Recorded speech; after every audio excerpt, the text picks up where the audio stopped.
Hello, everybody. Welcome once again to Political Pain, another live interview installment, regular shows on Fridays. But this Thursday, I'm really excited and pleased to welcome Ben Burgis. He is an author, columnist, author of two books of his own, Give Them an Argument, Logic for the Left, and a co-author with several others of Myth and Mayhem, a leftist critique of Jordan Peterson.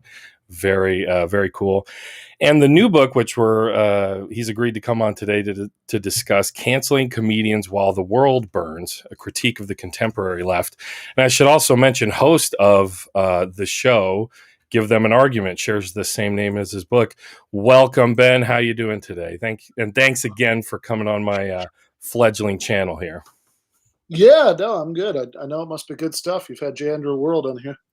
Of course, our buddy Andy, artiste, incredible artiste, did the cover for Michael Brooks's book. But of course, here I have my copy of yours. I got it, of course, through Red Emma's, which Excellent. Is where you should buy it, right? Definitely. Cool. So let's see. Now that I got the very formal introduction out of the way, I can goof a little bit and say, and recently retired adjunct logic professor, right? Basically, yeah. So, you're full time now. Yeah, pretty much. So I actually did have. I was an adjunct for years at Rutgers. I did have like a full-time academic job, but it's like very much not what people imagine when they hear academic job. Like I don't think most people have a sense of what a like weird precarious neoliberal hellscape universities are right now. So it was like 7 classes a semester and no job security, but health insurance. But yeah, that doing that and everything else I'm doing got to the point where it was untenable. My wife got a tenure track job, so I have health insurance through her, and yeah. So as much as slightly scary as it is to throw away some semblance of a middle class salary for like a bunch of other gigs that are definitely not that, seemed like it was time to do it. Well, I can appreciate the juggle, but it is pretty cool. You can say you're a full-time public intellectual if you want, right? Or something less pretentious. Yeah, sure. Yeah, exactly. Yeah, the intellectual dork web. We don't want to wade into those waters. But so I've read your first book. I'll shamefully admit that I bought it on Kindle. So, I have a lot of bookshelf space. Let me just say this about that. I mean, I think that tell people to get it from Red Emma's because I think like it's good that there's a worker co-op bookstore and we should support it. But like also, I mean, I think like focusing on ethical consumerism isn't really the way to go anyway. I mean, like I've got a Kindle. I buy things. I buy things from Amazon, although these days I do try to check over at Red Emma's first, I mean, I wouldn't moralize that too much, but it is really nice to have that out there, both because it just seems like a good place to support, and just in general, I think it's good to have some, functioning co-ops out there, just as like proof of concept that we can run all this stuff without bosses. Very cool. Yeah, absolutely. And so I bought this hard copy, a Zero Books book, of course, along with Capitalist Realism, bundled them together. I thought that was be fun. But what I like about your first book and now this one, Canceling Comedians While the World Burns, a critique of the contemporary left, I find it that you are really aiming for giving the left strategy and giving us strategy books. And I first encountered you on Michael Brooks's show. I was a huge fan. I was there for the first episode of TMBS and for the first episode of GTAA, Give Them an Argument, right? Or GTTA, sorry. Right. That one. And that's something Michael talked about was strategy. Yeah. And so, why do you think that's important? And I don't know, maybe it's just some of your thoughts and feelings on that. Yeah, sure. Yeah, I mean, I think it's good that that you brought up Michael, because he probably did influence the way I think about this stuff, more than anybody else. And yeah, I mean, I think definitely this book in particular. I mean, the first book I'd written a draft of, before I got to know him, but this book in particular, I don't think I would have written, without that influence. And yeah, there is that dimension to the first book, because I mean, I do kind of say a lot of what I say in the second one, but just like very quickly in Yeah. the first one. Um, and yeah, I think that part of what I was concerned with in the first book was about the way that oftentimes people on the left, and I don't want to make crazy generalizations here, like about numbers, but too many, people on Yes. the left Yes.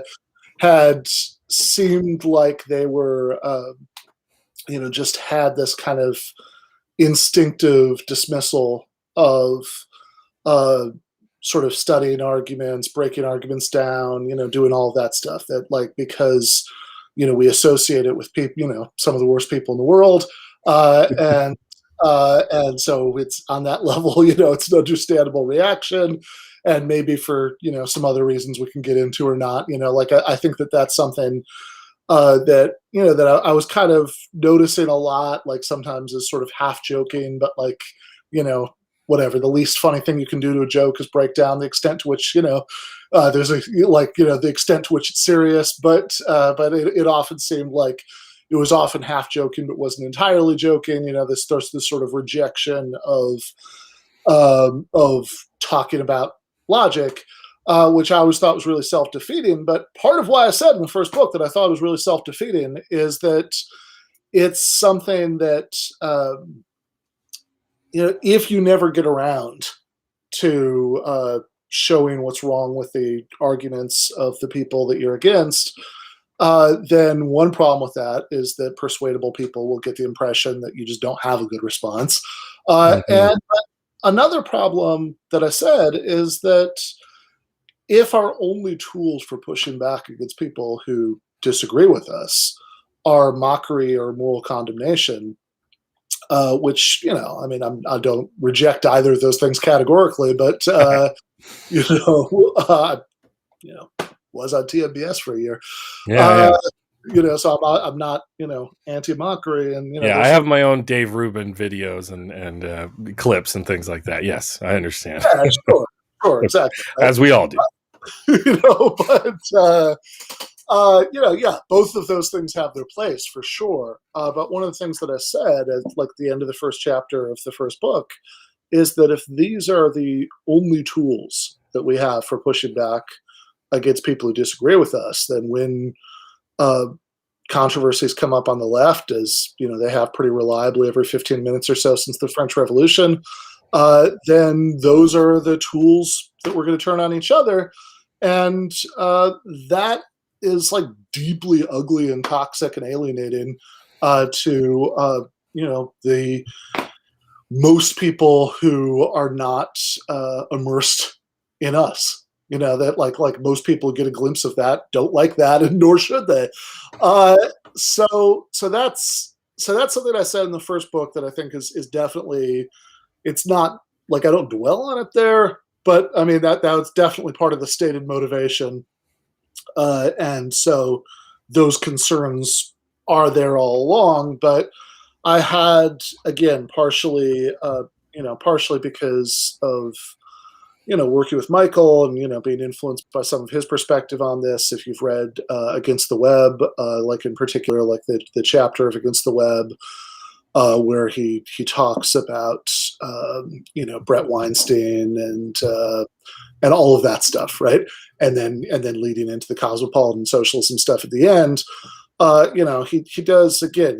It's a part of that book. It's not most of the book, but he talks about the ways in which the left gets in its own way and provides ammunition, for our enemies in there, and together with a bunch of things that had happened, in between the first book and the time that I was writing the second one, that got me thinking about this more and more, because basically, I mean, I want to be clear on this, because I don't, I'm not giving or pretending that I'm in any great position to give like detailed, tactical advice, to organizers, and Mm-hmm. activists. There are plenty of people in the world who are better equipped to do that than I am. Go talk to Jane McAlvey, Yeah. or other people like that. If that's what you want.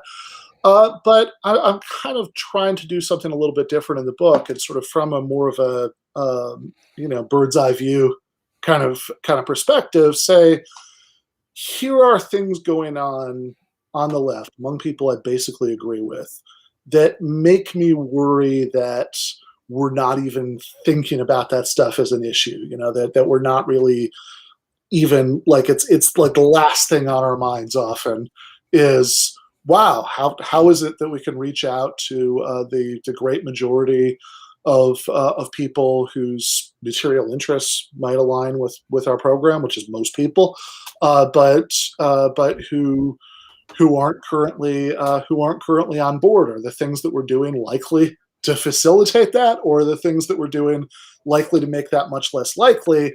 And you mentioned capitalist realism, before, and so Yeah. I think, yeah.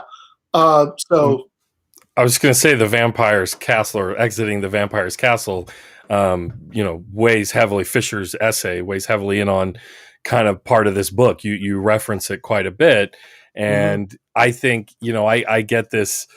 That's why I appreciated your first book, because, like you just said, I think there's a tendency on the left towards moralism, where it's like, if we just tell everyone how wrong they are, and it's for moral reasons, they'll go, oh, I'm sorry, I was wrong, for supporting capital punishment, or Right. supporting, what I mean?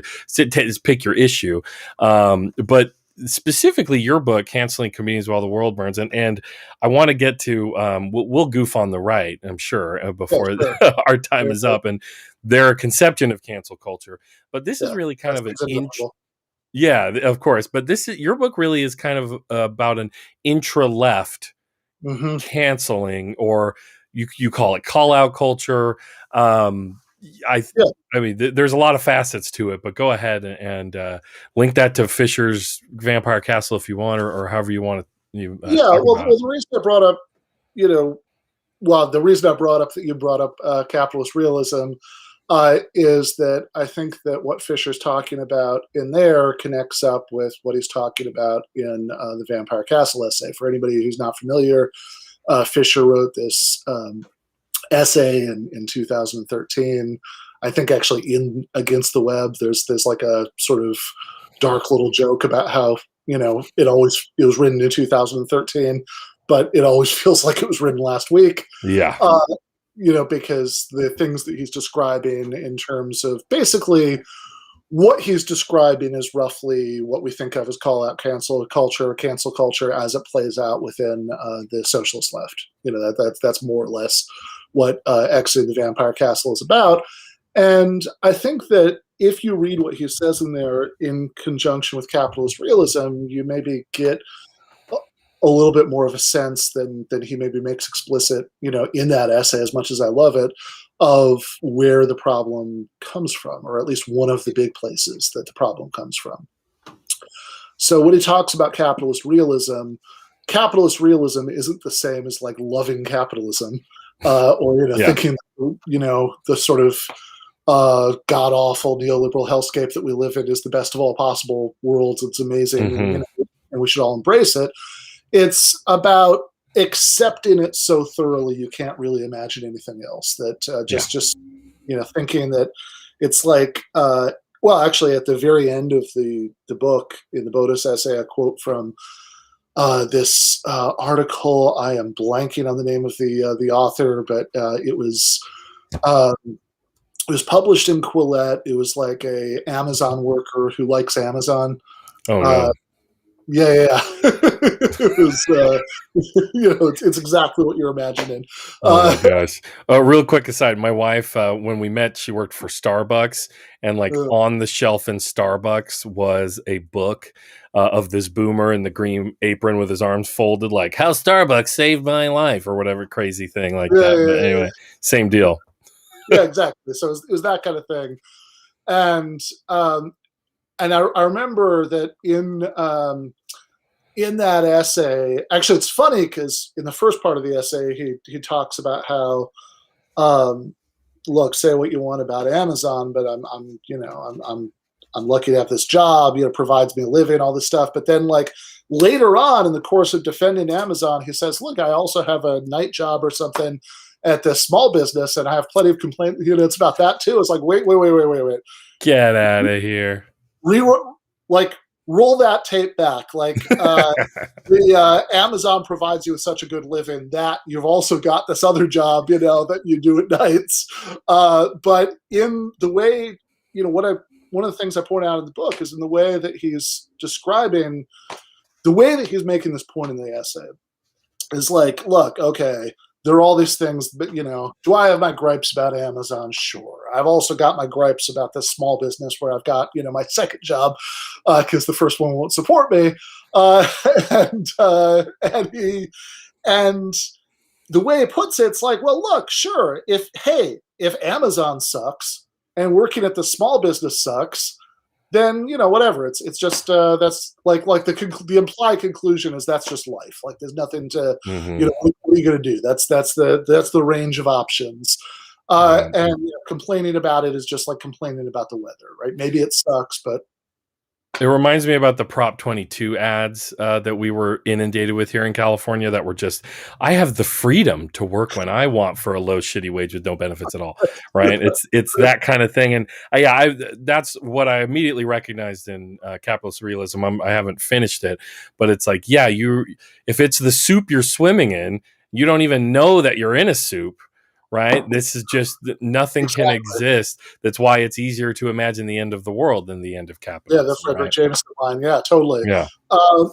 So I think that because of this kind of bone deep, capitalist realism, which, by the way, I think that like the more like widespread, like outside of the left, just like among ordinary people, version of that is a big underanalyzed on the left part of the reason why Bernie lost last year, why Jeremy Corbyn lost the UK in the election before that. Because I don't think it's necessarily certainly I don't think it's necessarily the case that British voters, didn't want to renationalize the railways and shore up the NHS and all that stuff. And I'm certain that it's not that Democratic primary voters didn't want Medicare for all, because in fact we have exit polling data showing they did. That's not the issue. The issue is their entire previous experience of politics leads them to think that nothing basic is going to change about their lives because of voting. Like why, sure, politicians say things, fine, but you don't take that very seriously, because the idea that anything big and economic is going to change because of voting just flies in the face of everything that your life so far has taught you. And so I think when you just don't take seriously the idea that, and forget like getting rid of capitalism, that we could just have real social democracy even, that like you just can't wrap your mind around that. It seems like, okay, here's like Bernie or Corbyn or whoever giving me this nice Christmas wish list of things that would be beautiful if they happen. But yeah, probably that's not going to happen anyway. Meanwhile, whether Brexit gets done or not in the UK case, or whether Trump is voted out, in the US case, those sound like real things that might be decided by elections. And I think that's like the sort of version of the way that kind of capitalist realism plays out among the general public. But then I think there's even an effect on the left, among people who are like in their head, like in some abstract way, are committed to the idea that we could have these massive social changes, and their politics are all oriented around that. But even so, I think a lot of people don't really take seriously the idea that they could win politically. It sounds fantastic, that like not fantastic like great, but fantastic like a fantasy. Yeah, like the Lord of the Rings tattoo I have in my arm. Yeah, Yeah, Gandalf might show up to run before. Though, oh man, we'll get to your next book in a bit. But you shared a no, first page, and you compared Bernie to Doc Brown, and I was like, when can I get this book? But anyway, that say what? but well, I mean, like, if you look at the pictures side by side, they have a very similar appearance. But I was just going to say, right, like if you don't really take seriously the idea that you could win, that you could actually change the world, then it's very easy to let your politics become a kind of symbolic performance of moral commitment. And if you basically see politics as a symbolic performance of moral commitment, I think that like leads to a lot of problems of the kind that I'm trying to diagnose in the book. I think that a lot of the self-destructive things that the left does, we do because we're trying to like show how committed we are, or trying to guard the clubhouse against infiltration by people who might seem insufficiently committed, rather than trying to reach out to the great mass of normies, by which I don't mean anything except like people who are not currently immersed in the subculture of the left, Yeah. and I think, just to finally bring it back to cancel culture, like I'm sure we'll talk about later in the conversation, I don't think that's a unique problem to the left by any stretch of the imagination. Mm-hmm. I think that it's something that's a much bigger societal problem. I'd argue in a lot of ways it's a disease of neoliberalism that infects the entire political spectrum. But I think that this problem that we've just been talking about makes us particularly vulnerable to it. Because it's something that I think we're kind of primed for, because we've got this guarding the clubhouse mentality. Yes. Well, two things. First, the most consistent thing I've heard growing up from normies, from people I know, my own siblings and just people at work, is what you said. It doesn't matter. Like, my vote doesn't matter. Nothing ever changes. They all suck, right? Both sides suck equally, right? That kind of attitude.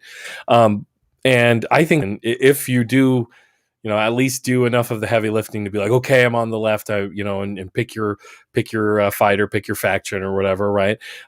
Which I do want to talk about that, because you kind of go through some of that in the book too. Mm-hmm. But this really gets into, like you said, the left has had so little power for so long. Neoliberalism has us all atomized. Unions are weaker than they've ever been. And just like the civic togetherness and engagement that we used to once have, whether it was at union halls or through so many other institutions, this doesn't exist.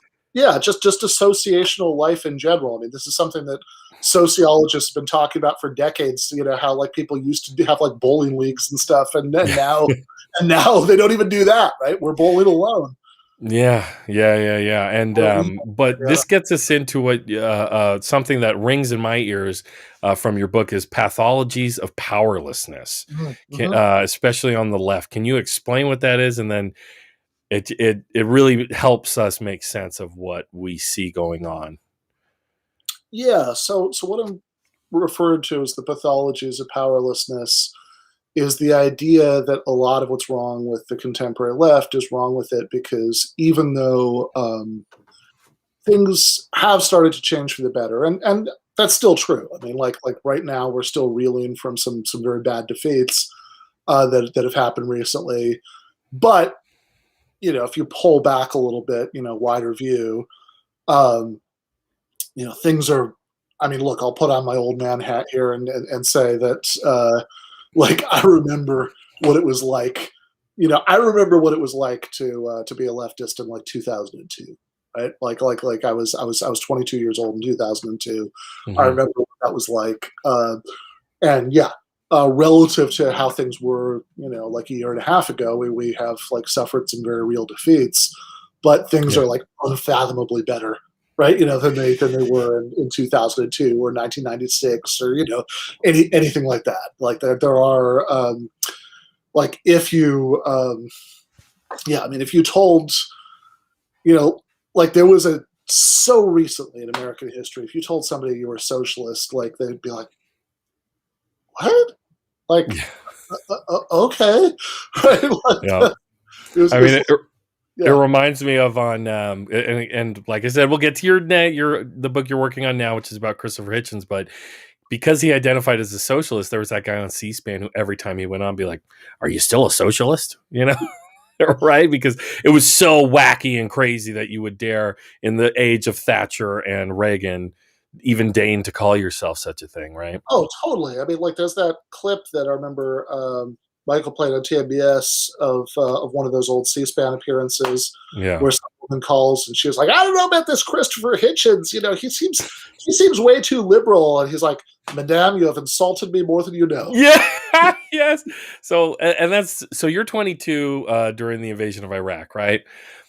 I'm Yeah. in high school, Hmm. right? I'm a high school kid, so I'm a bit behind you. You're the like, what do they call you now? Geriatric millennials or Yeah, that's right. something? That's right. Very rude, very Yeah. rude. I call myself a early batch millennial, but I guess you're a millennial too. So what the hell? Like, But I, I I was rem- I was a Zennial until 2 weeks ago when they made up geriatric millennial. So I Oh don't know. yeah, okay, there you go. Exennial or whatever it is. Yeah. But I remember 9/11. I was like in 8th or 7th or 8th grade, and then the war in Iraq. And I live in like a pretty conservative agricultural city on the central coast of California, Santa Maria. If you ever had tri-tip, we claim tri-tip like Santa Maria style barbecue, right? We have a rodeo, like all this cultural stuff is here. Yeah. And while I was in high school, that's when I woke up politically and began getting involved in left politics. And we had the Michael Jackson trial happening here because Neverland Ranch is off in San Ynez Valley, which is like rich wine country from Sideways or whatever. Okay. Yeah. Yeah. And so he was coming to town. There's worldwide media. What did we do? We went there. We protested the war, and I just remember at that time, it was like, I remember right wingers in my town being like, "You goddamn liberals," and Yeah. that kind of thing. And so, like, it is a weird thing that, the deeper you get into the left, all of a sudden, it's like the Mr. Krabs meme where it gets all blurry. Like, you mean liberals bad here too? And that's what I think about when I think about this penchant for wanting to, just like you see it on the left, call someone a liberal for the wrong take. Oh, you care about electoralism, you lib. You know what I mean? That kind of thing. No, yeah, I mean, I see a lot of that. I mean, I get a lot of that.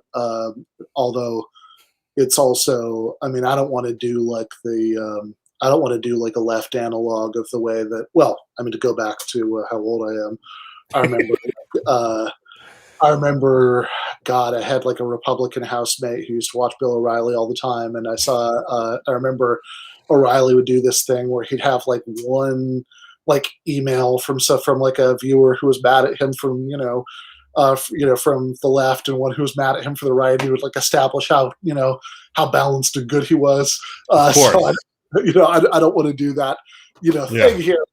So no conclusions about like actual correctness or incorrectness of any of these positions, but yeah, there are like people who will, there are people who are basically very mad at me perpetually because my sins are that like I said last year that if you live in a swing state, you should vote tactically, and Ah! and that force the vote never really made sense to me. Sorry, guys, but and so like for those people, I'm a lib.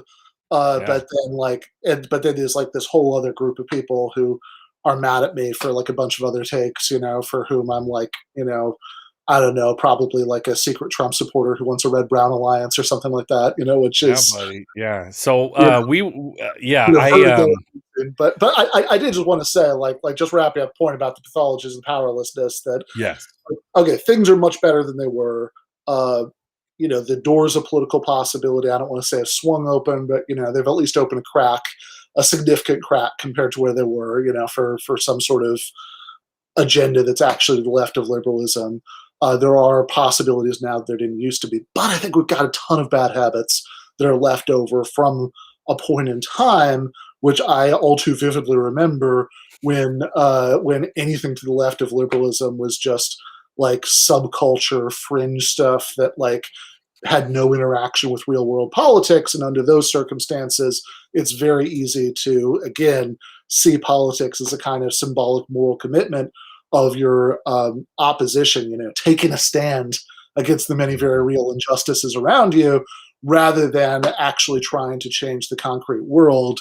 And I would argue that tons of the things that we mess up on the left sort of flow out of that mindset that we're interested in showing that we have like the real, like we're the ones oh no, look, this guy over here, he says he's taking a stand against the way things are, but I'm really taking a stand because I'm willing to whatever, I'll escalate from a lot of Cold War propaganda was misleading, and anti-communism was itself excuse to prop up authoritarian regimes.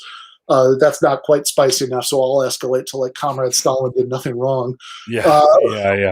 The tanky chapter, right? Yeah, like it's a small example maybe, but I mean I think it's one of many symptoms of this kind of mindset that I'm calling the pathologies of powerlessness. I think, and I think that like the general, without going through all the examples, I think the general through line that you identified earlier is this kind of pervasive moralism that we, even though we're the left, we're supposed, on paper we're supposed to be relatively uninterested in individual morality, since like that's what conservatives are all about, where we're interested in trying to change systems and structures rather than focusing on individual people.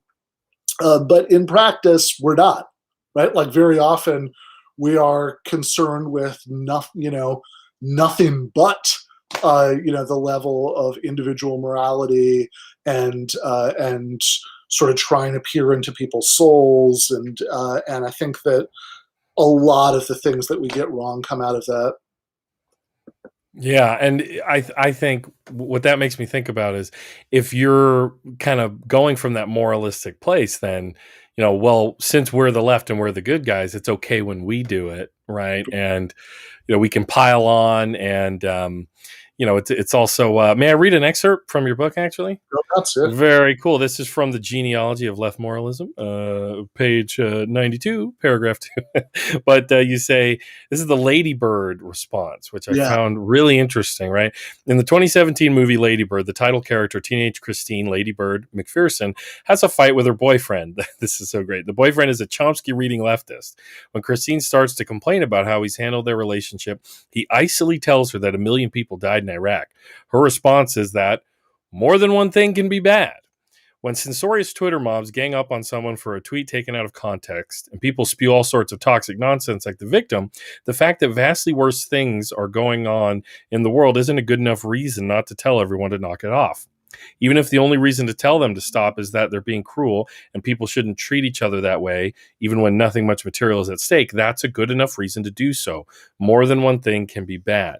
And this is what I appreciate about both your books, is that you cut through a lot of the very typical arguments that people make that they think are just good enough.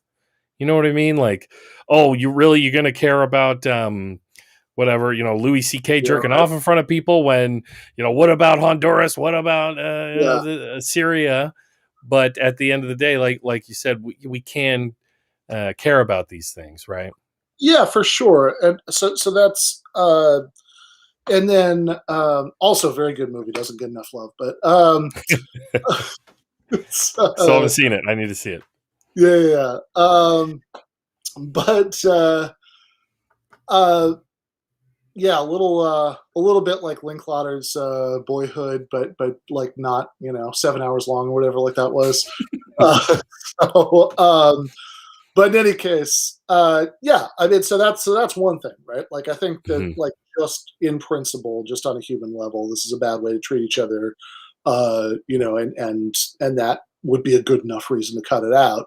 But also, I will point out that what I argue immediately after that passage is that these things are also not um, really separable from each other, by which I just mean that it's not just, yeah, okay, in a world where much worse things are going on, you still shouldn't treat people that way. True, right? But Mhm. also, uh, precisely because all of these more important things are going on, we shouldn't do things that make the left toxic and alienating to the people that we want to win over.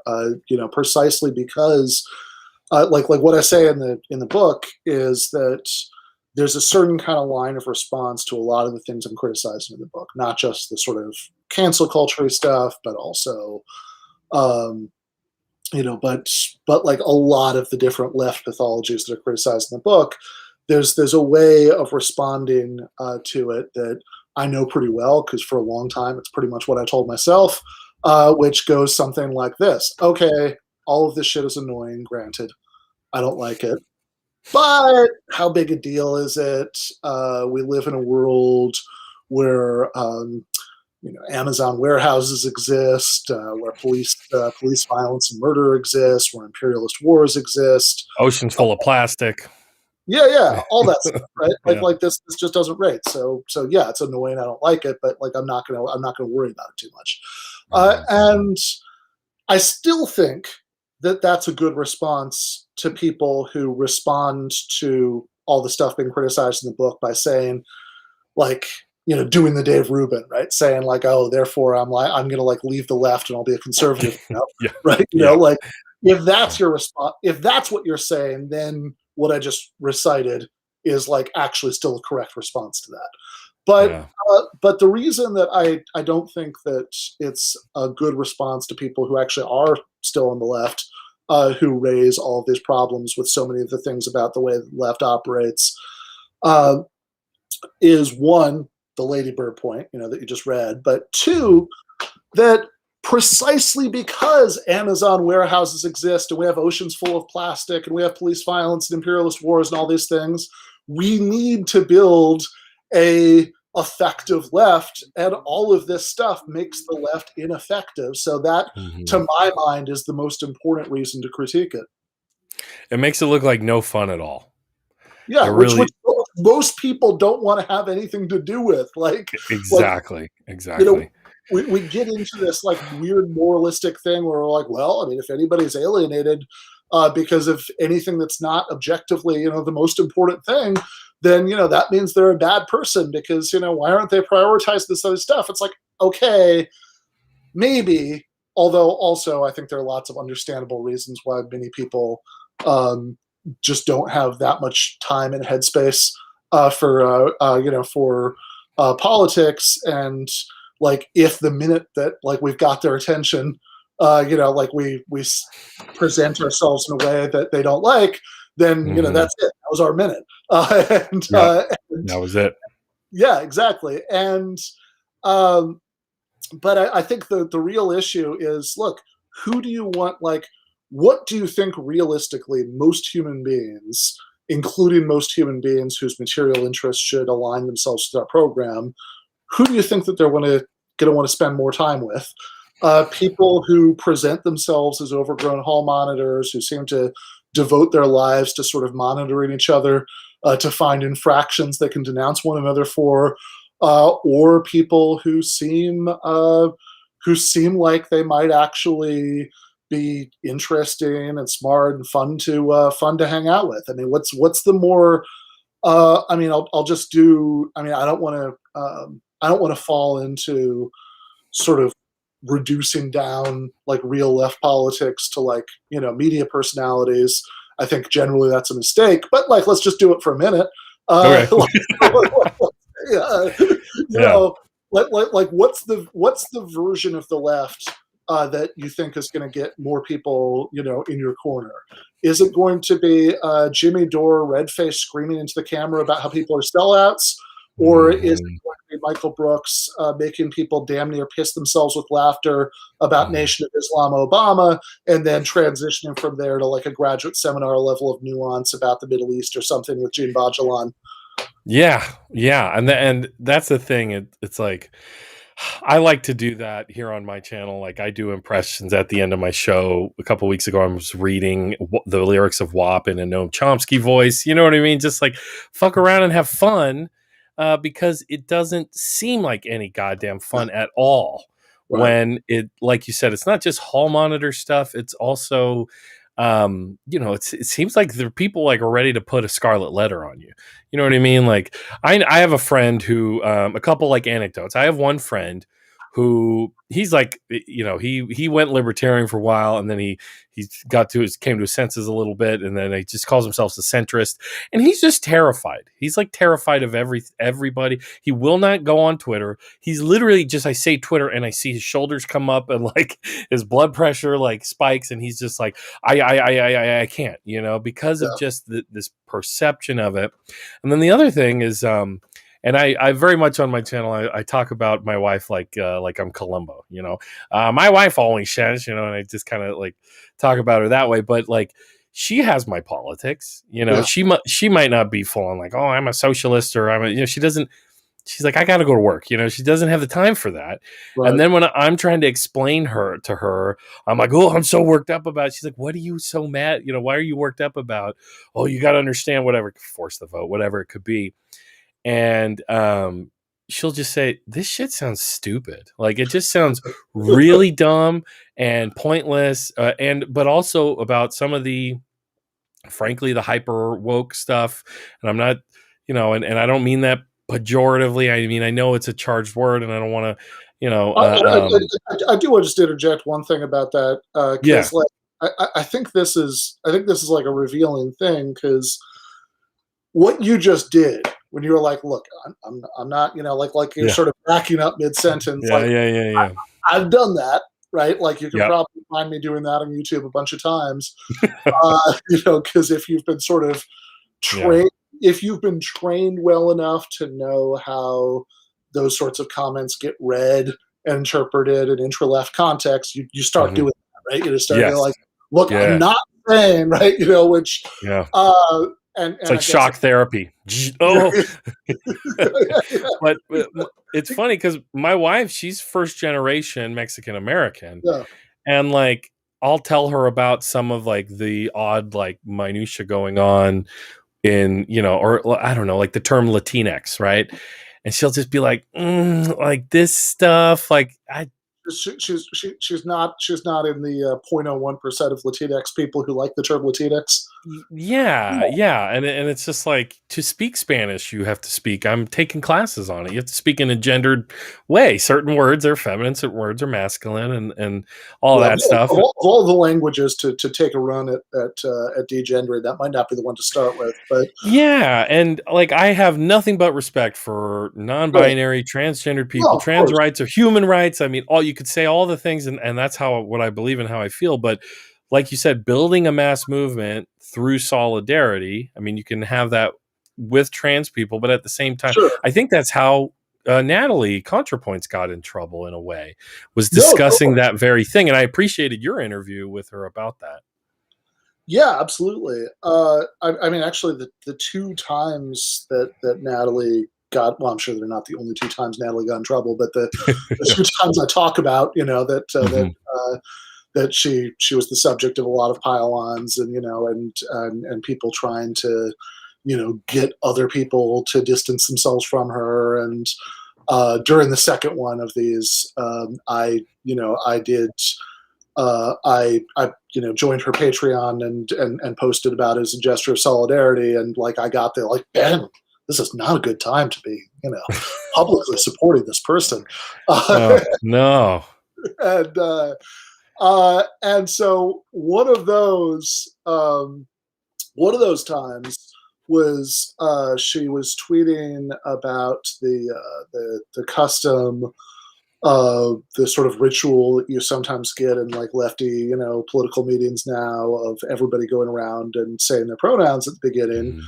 Mhm. And she wasn't even saying that like this is a terrible thing and nobody should ever do it and nobody has any reason for like liking this. What she was saying, and I've got to say, like, it's a small point, but like, man,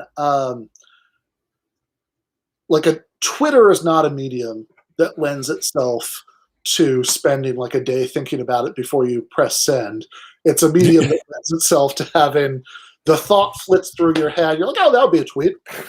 And it's like, oh, crap. Yeah. What have I done? Yeah. Well, uh, I learned that the other day because you tweeted like some of your thoughts and feelings about the January 6th commission and the yeah, vote.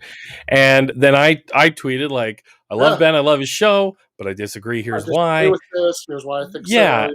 But then it's almost like it's like blood in the water. You know what I mean? Just like all these people show up and then maybe it's because Ben is secretly wants to get on Tucker Carlson, and all this like kind of crazy shit where it's like, whoa, like, and I'm only just hitting the point where I have like 500 followers on Twitter, which is which by the way, I've gotten down a couple of people, which is awesome because I think if anybody on Tucker's show read my book and sees what I said about him, I don't think I'd get that invite. But the right doesn't know. Like that was another thing. Jordan Peterson tweeted about your book the other day. He did, which is hilarious. It is. I love it on a couple levels. Right. One is that like being anti-Jordan Peterson is in a lot of ways like, well, there's a pretty direct sense in which like that's literally what led to everything else that I do. That I was, yeah. I mean, I had like I had been spending a lot of time just as a private citizen arguing with people about Jordan Peterson and social media, nice. as you do if you're in whatever 2017, 2018, and then Doug Lane, who's the main editor at Zero Books, who I'd known from other contexts from a long time ago, organized this conference because I don't know. Stop me if you've heard all that. You probably know all this. I think anyway. I remember. Yeah, it was like a let's argue against Jordan Peterson conference. It sounds like a lot of fun.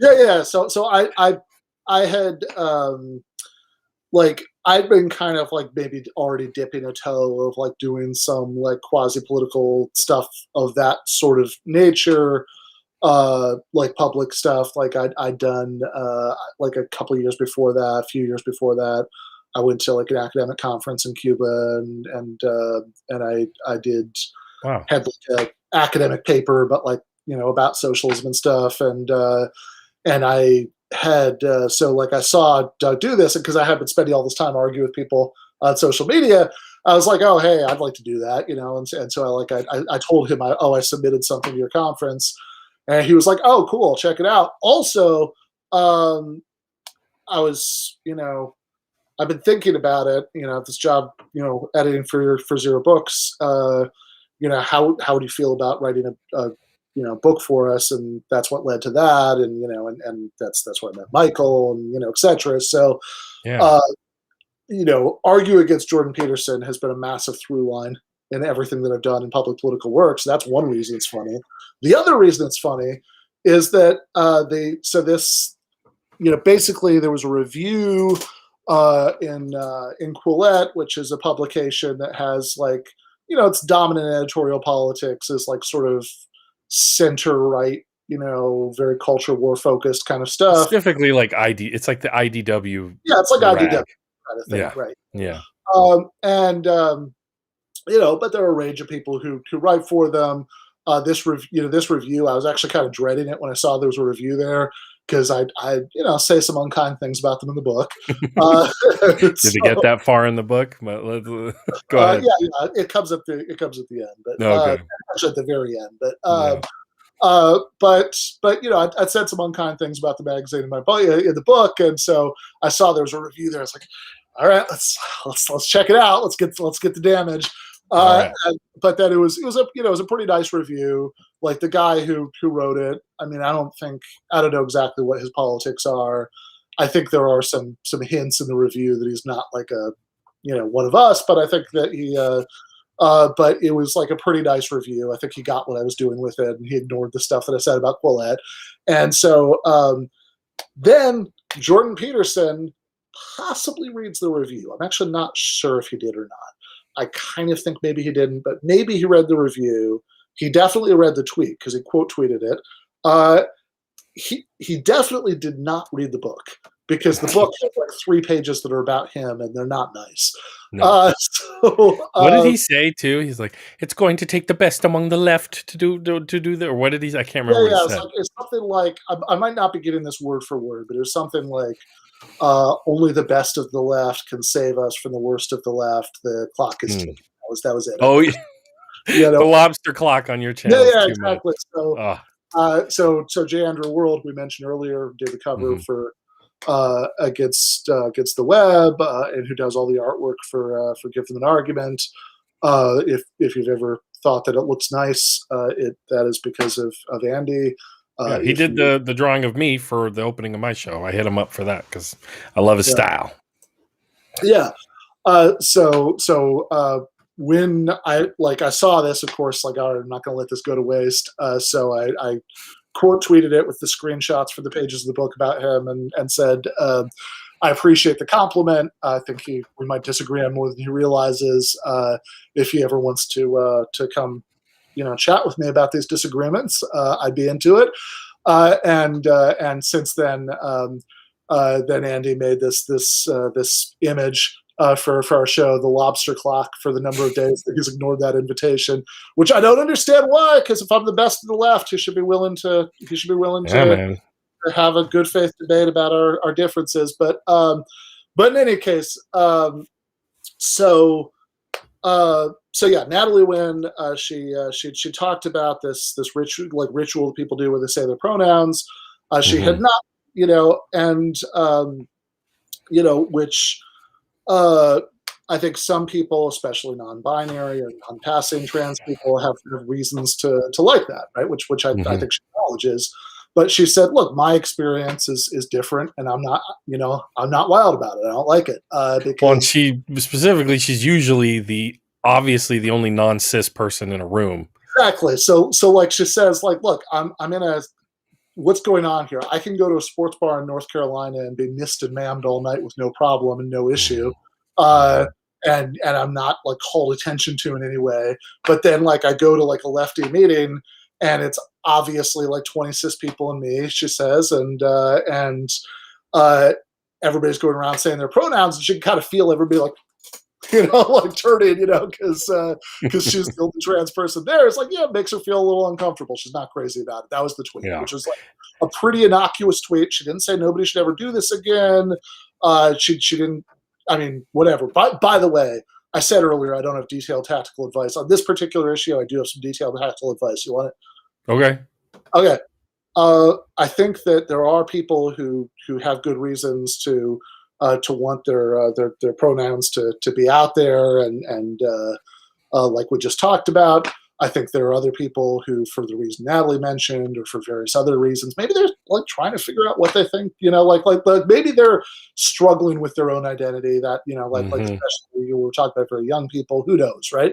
You might have various people who, for various reasons, aren't comfortable with it. Skip the recitation. Just give everybody name tags. And if they want to write their pronouns on the name tag, they can. If they don't, they won't. And that's that, right? Like that seems like a very clean solution to me. That's my one piece of specific, detailed tactical advice for the night. Don't make people at meetings go around saying it. Just give them a name tag. But anyway, Zoom thing has made that a thing where everybody now on Zoom will just put it next to their name. So it's an easy way, but even then, you still go around in the Zoom meeting and still do it. Which I don't understand, because if it's right there in the corner of the screen, right, like that seems like that's redundant. But whatever. So people got furious about her about this, and then like that died down. She was like off Twitter for a while because of all the pushback she'd gotten on that. People went nuclear though. They went like, no, they really did, right? Like which is nuts, because this is a person who is like one of the most effective left communicators on, probably the most effective left political communicator on YouTube, just in terms of sheer numbers of people reached. Extremely. Yeah. And A league of our own.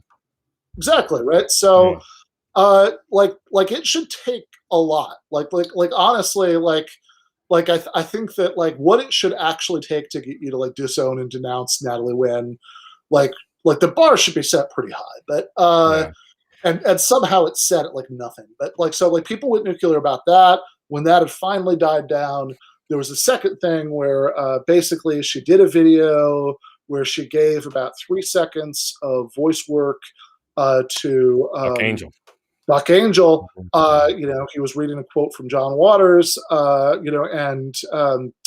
and Buck Angel is somebody who is a trans icon of a previous generation, somebody that Natalie had admired for long before she knew him, was a very visible trans person in a world when there were not really visible trans people, or very, very, very few, and then like Buck Angel has is what's known as a trans medicalist, that he thinks that you're only like really trans if you have diagnosed dysphoria and you're seeking medical transition. Lots of trans people who don't fall into that, don't like that for obvious reasons. But Natalie never said she agreed with that position. In fact, she said many times explicitly during this controversy that she disagreed with it.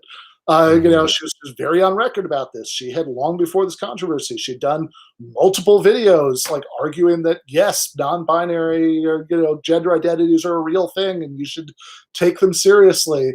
But her big crime here was that she had given him a few seconds of voice work, and that even though she was willing to state her disagreement with him, she wasn't willing to go the extra step to like excommunicating him and shunning him. And then that was like enough to trigger this like really like this almost unbelievable firestorm of hatred towards her, and people saying she's a bigot, she should be deplatformed, trying to pressure other people, other media figures to not have anything to do with her, and all of which, by the way, I mean, just to kind of zoom out and put this into perspective, like all of the people who were furious at her about this, they actually didn't disagree with her about the substance of any of this stuff, right?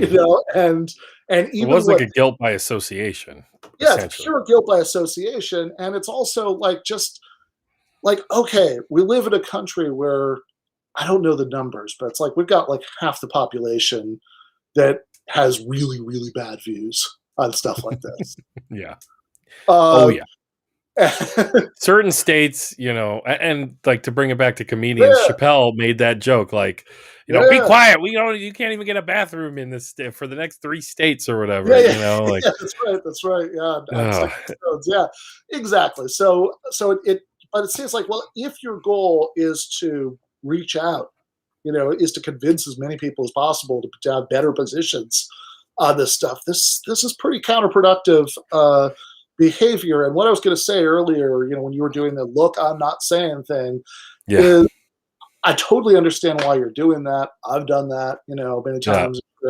But like also like it's really worth like zooming out to the view from 10,000 feet here. Just say like it's really, really unhelpful that we've got an atmosphere on the left where you have to do that, because there's a lot of like the stuff, a lot of things, and we got to make some distinctions between just like being a bigot, right, which is bad and you shouldn't, and then like not liking particular sorts of basically like one wing of the culture war and particular kinds of language policing that go with that, particular kinds of sort of searching out wrong thinking that go with that, like, because if by and I know these are all flexible terms that, are used by many different people to mean many different things, right? But Hmm. to the extent that you mean the second thing, when Hmm. you talk about, wokeness, Yeah. like that kind of identitarian politics, most people, most people's material interests should align with us. Most people of all races, most people of all sexualities, all that stuff. Most people actively hate that stuff when they come into contact with it, Yeah. and fair enough. I mean, there's no reason they shouldn't. And I think that it's like I think that very often when we're just swimming in this stuff, it's really easy to lose sight of just how alienating all of that can be. I mean, like, you get just to pick, like, like when you have like 450 former Jeopardy contestants will sign an open letter denouncing a current winner because he made a gesture with his fingers that, like, he won 3 times. That if if you have like a advanced enough stage of online brain poisoning, you think is a white supremacist thing.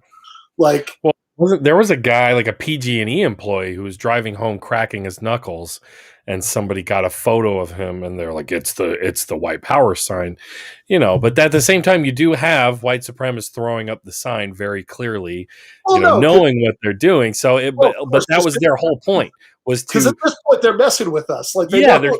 they're poisoning the well, they're shitting in they're muddying the water. Because it Um, was originally a prank. So it's like, oh, I'll bet we could get like a certain kind of like identitarian lib to like believe that this is like the okayest white exactly, supremacist thing, exactly. which is obviously just nonsense. It was a joke. But then, of course, obviously, once that got widespread, the actual white supremacists started doing it because it's like, right, we Yeah, can, yeah, you yeah. know, It's like now so we can really mess with them because, like, who knows, like, and it's, but like, also, like, really, if you see somebody doing that, there is like a 99.99999% chance they have that no idea what you're they have talking about. no idea of that Yeah, association, because exactly. like, you have to be really into this stuff to have heard of it. And I think that, like, when you get this sort of sense that you have these, when you have constantly shifting standards, based that are like pretty fickle, and you're willing to, like, really, like, angrily police, who's doing what, and come down hard on people, like, most.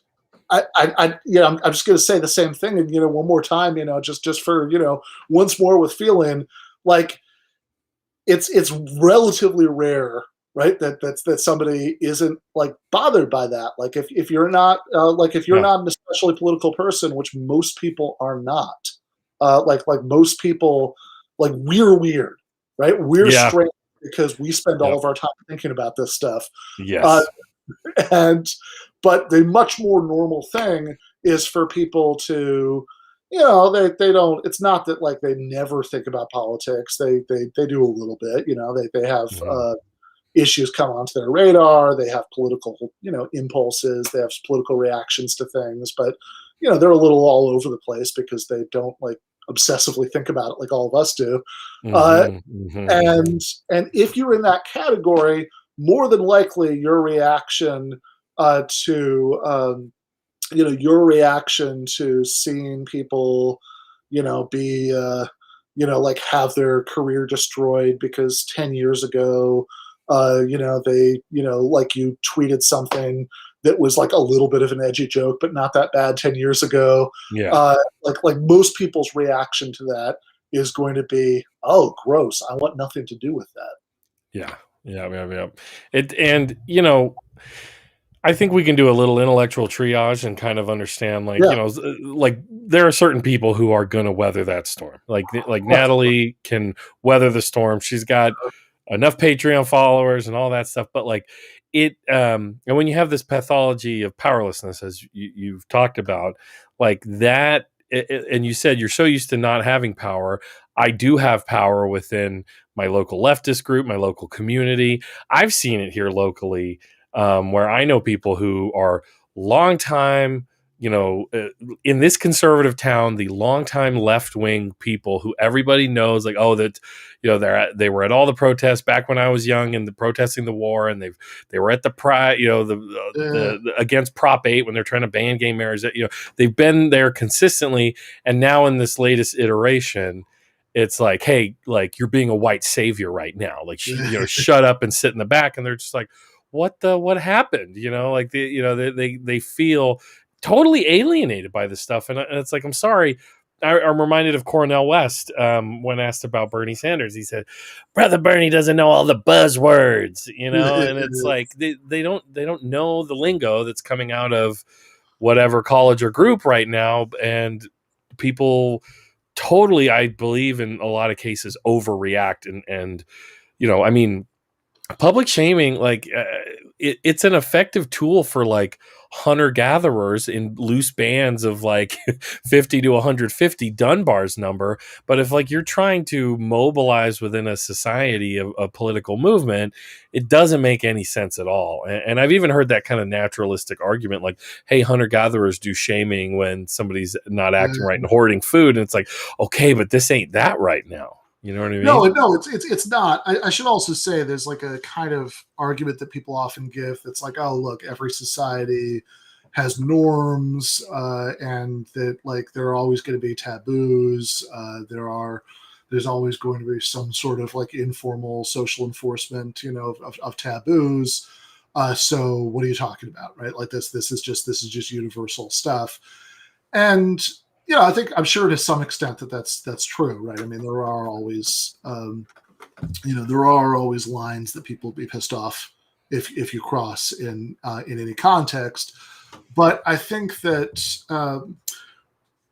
to my mind, that's not really the issue, because really, what we're talking about here, well, one thing we're talking about here is kind of hair trigger mass shaming, which I think is a lot different than just like, if you do things, I don't know, you live in a small town and you do things that offend people, and they sort of give you the side eye, and don't want to have much, like don't stop inviting you to things, right? Like that. Yeah. That seems pretty different to me from having like 10,000 people screaming at you that you're a fascist and you should die. Yeah. And then another thing, when you're talking about this kind of certain kind of woke identitarian politics, like you give the example of people, being accused of, white savior behavior and, and all of that stuff. I think that some of it, I mean, obviously what I'm mostly concerned with in the book is the socialist left, because that's the political project that I identify with.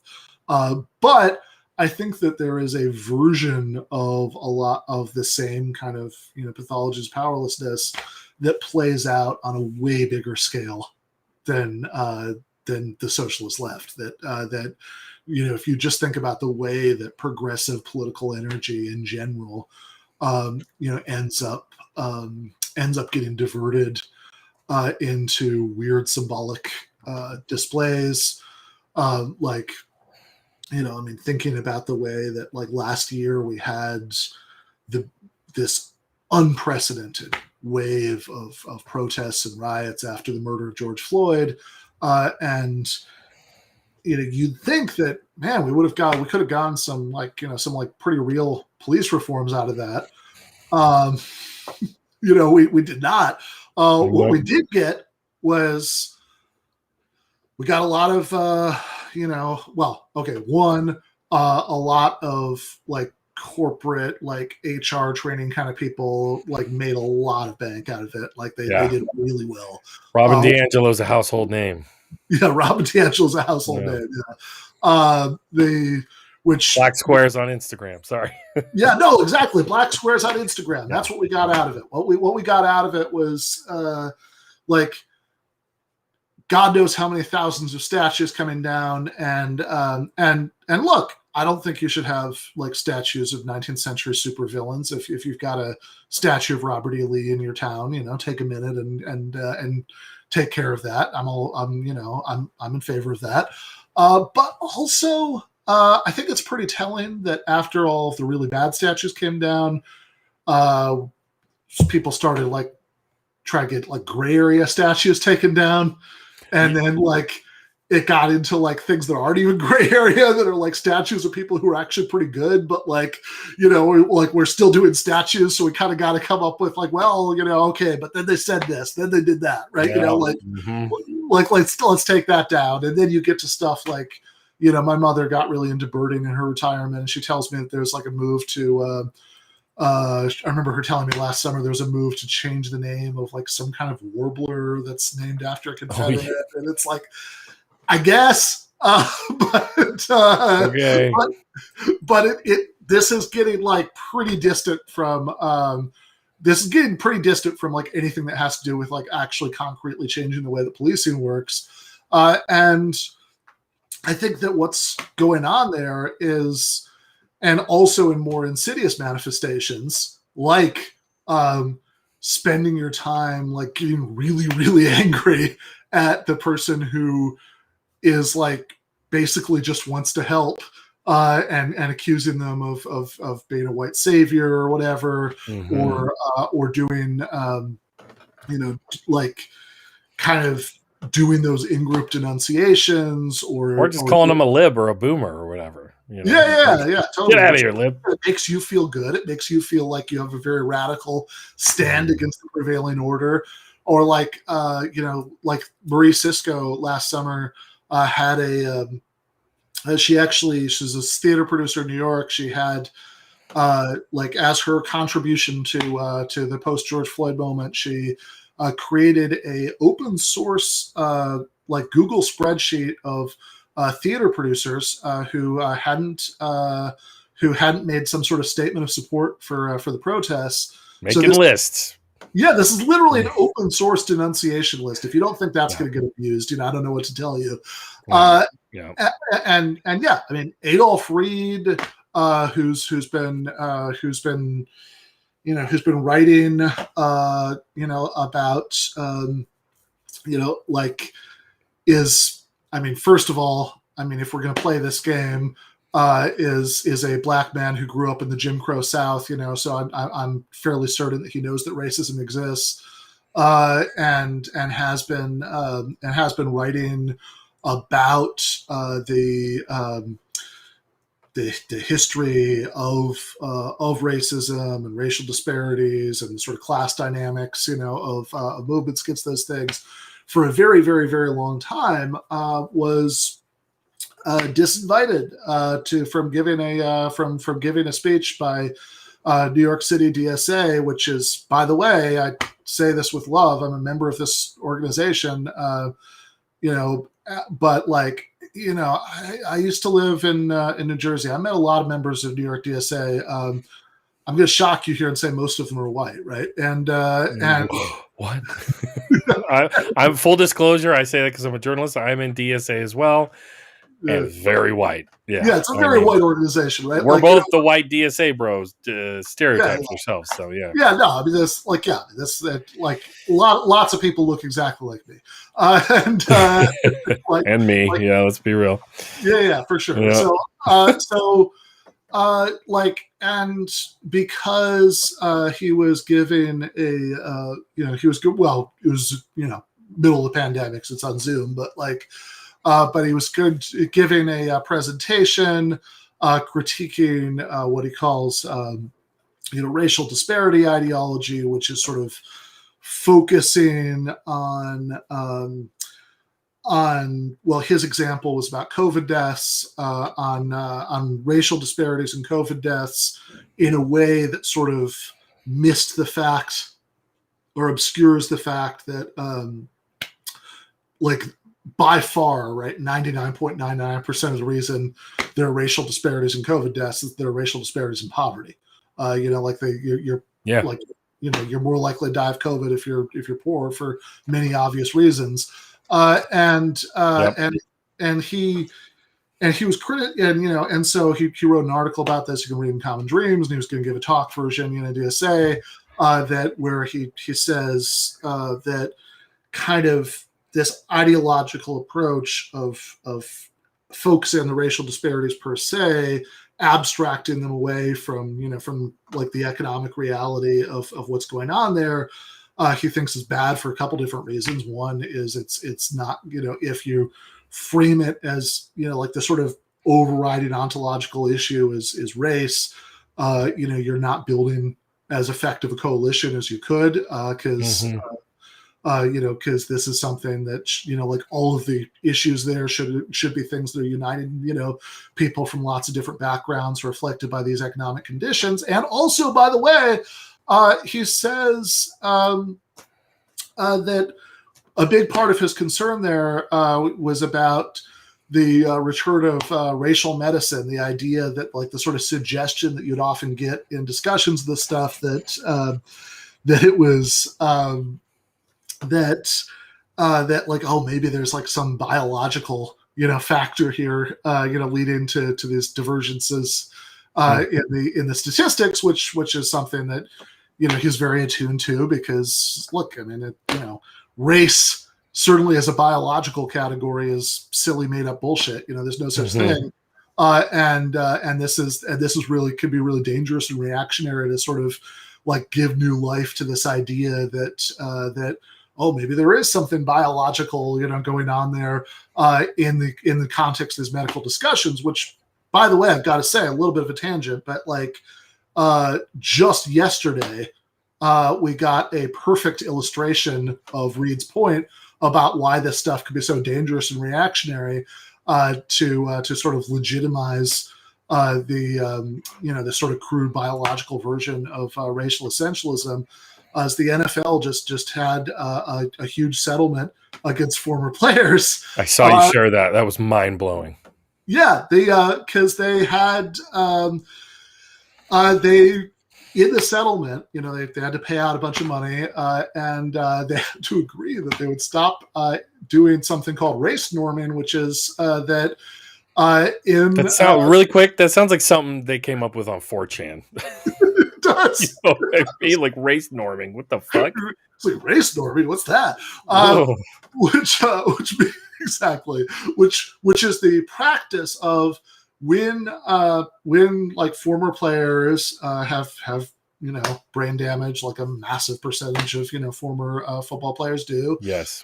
And sue for damages, which is like dealing with this is like a big part of what the NFL does now, since so many people have been afflicted with these issues, and say, well, okay, we could do tests about your current cognitive functioning, see if if you have brain damage, but in assessing this, we're going to like do this sort of statistical manipulation to decide like how much brain damage somebody has likely suffered. And we're assuming that black players started with less, like at a lower level anyway, because there's some like statistical game that you could play, that's supposed to show that we'll generally expect that if you're making the nonsense assumption that any of this is biologically meaningful anyway. Yeah. So Douglas Murray's smiling, right? Or is that his name, or I mixed him with Charles Murray? Charles Murray. I mixed up the racist Murrays.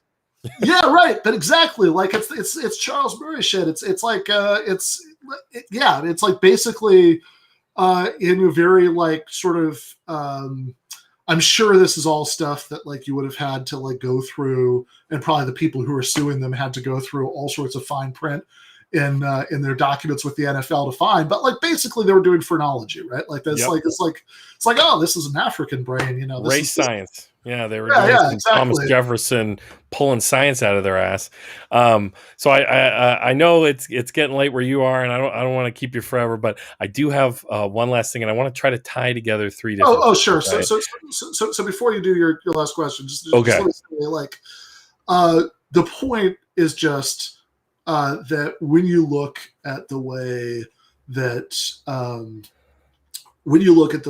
like all of this stuff happened last year. I think that what I would argue, I had an article in Arc Digital Media last summer where I did the long form version of this. People can check out. It's called "Overdosing on Symbolism." Wow. But what I think is going on here is basically a version of the specific thing that happens to us on the left, but like on a much wider scale, which is, like essentially, I mean, just to be a little bit crass about it, like if you don't really believe that you're going to win, uh, you look for other sorts of battles that you can fight, or other ways that you can sort of exhibit, your convictions, that aren't really about trying to change the material world. Actually changing the horrendous, militarized, brutal way that policing works in America is an incredibly hard lift, Yeah. because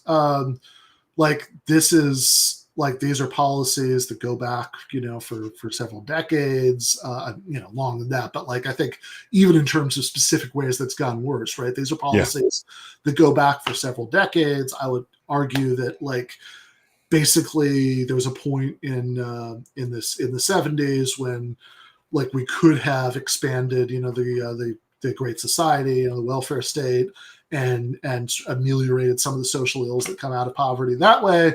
But it was both politically and literally cheaper to manage the social ills of poverty through a more militaristic and carceral, kind of way of managing people on a street level. And actually reversing any of that is incredibly difficult politically. Yeah. But man, getting somebody fired or changing the name of something or knocking down a step, I mean, all that's easy. So all right, if I don't really believe that we'll be able to do the hard thing, we might as well, take a run at the easy stuff. Yeah, kicking someone off a speaking engagement is not the hard lift that, undoing Nixon's war on drugs, or Exactly. whatever other thing. Yeah, which you mentioned explicitly militaristic war on drugs.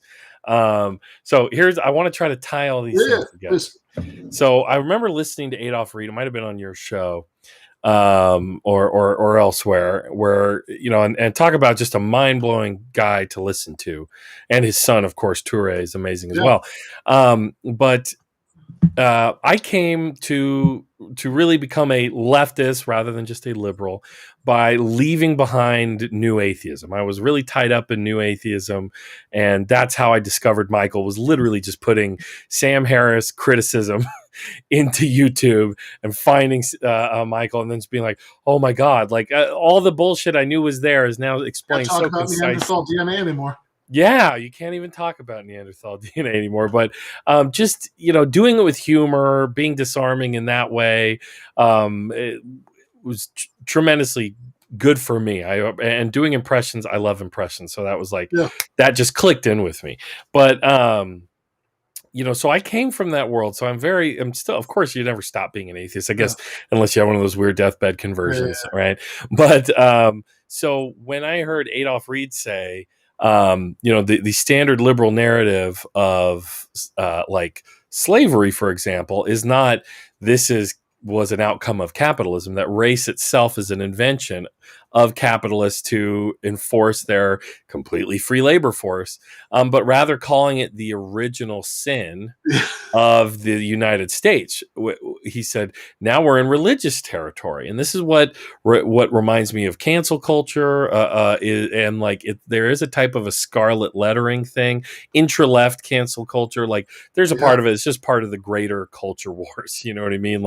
The right just had this law student, right? This Stanford law student who was waiting on, was it Stanford? He's waiting on his degree, and the Federalist Society was trying to quash him. Before that, the AP journalist who supported Palestinian human rights. You know what I mean? The right knows how to weaponize cancel culture against the left. You go back to McCarthy. So spineless, by the way. Is it was 3 days after the IDF bombed AP's headquarters. Totally spineless. The AP, and as a journalist, I'm just like, wow, that's the best you can do, AP, pathetic, but so Adolph Reed characterizes it in that way, and that just makes me go, wow. So I can see there's almost a religious idealism and kind of fervor around this type of stuff. And then this gets me to the book you're working on now, which is about Christopher Hitchens, which, if you're a New Atheist fan, you were watching the Hitch slap videos and you're watching him destroy people and all, and a lot of not just arguments with religious people, but you go pre-Iraq and pre-Bush. He's an open, avowed Marxist, probably the most prominent, most platformed Marxist in American society, doing it with his panache and all his style and stuff. And, but that often gets forgotten because it's just like, well, he supported Iraq and he had that weird turn at the end of his life. And a lot of his atheism, though not all of it, was tied to a kind of a rank Islamophobia, right? So I feel like you choosing to embrace him in this way with this book, if you want to talk about the book a little bit, is kind of a way of, saying like, let's shake off a bit of this moralism and this kind of trying to boil everybody down, squeeze them into a diamond of their worst take they ever had, and neglect everything else, right? Yeah, and it's kind of funny too the way that you tied those in, because there are a couple of places that I've in doing like research for this book where I found Hitchens drop positive mentions of Adolf Reed. Cool. So he was definitely on his radar and a writer that he liked. But yeah, I mean, I think. Well, I guess two quick points about your lead-in before getting into Hitch. Sure. One of them is, so I think the Reed point. I think I know what you're talking about. I think that might have been Toure, but anyway, I think they're both in the discussion, so I might be getting my wires crossed anyway. Yeah. But they have, but the point really, I think, just to put a little bow on it about like calling racism original sin, is like, okay, as the Reeds would know, as not very good Catholics, but but people who were brought up in the church. The whole thing about original sin is that it's permanent. Like that, like you don't get to the point where the next generation you don't have any original sin anymore. Like the original sin is something that you get forgiven for on an individual basis, but no absolution from that, and you're stained with it from birth. So there's nothing you can do. There's nothing you could do to. No, exactly. So it's like, if you're saying racism is America's original sin, you're saying we will never get rid of it. That we'll have it forever until the end of time. Which, man, let's maybe not start from that assumption. But go back to Against the Web. Like that. Let's not naturalize or mythologize. Let's historicize. Say this is like a thing that arose under specific, historical circumstances and can be undone under other historical circumstances. Yeah. But yeah, and I also think, I often think of Adolf Reed's line about actually one of the TMBS interviews where he was talking about left moralism, and he said this is just too Protestant a version of politics for me. It seems to be all about who's going to heaven and who's going to hell. Yeah, I like that one a lot. Yeah, went on to say that it's important that you raise your kids either Catholic or Jewish, or else there's a danger that they'll actually be religious. But yeah, I think Hitchens, he definitely. I mean, I don't want to softball this part. Like his worst takes were very, very, very bad takes. Disastrously, indefensibly bad, but also, but I think he's a really interesting figure. It's obviously one of the reasons I wanted to write about him, and also, I think that I think that there's like several decades, or not several, but like there's like a good 30 years of like between the first book that was ever published with Christopher Hitchens' name on the cover, which was in 1971. It was a book of Marx and Engels' essays about the Paris Commune that he wrote the introduction to.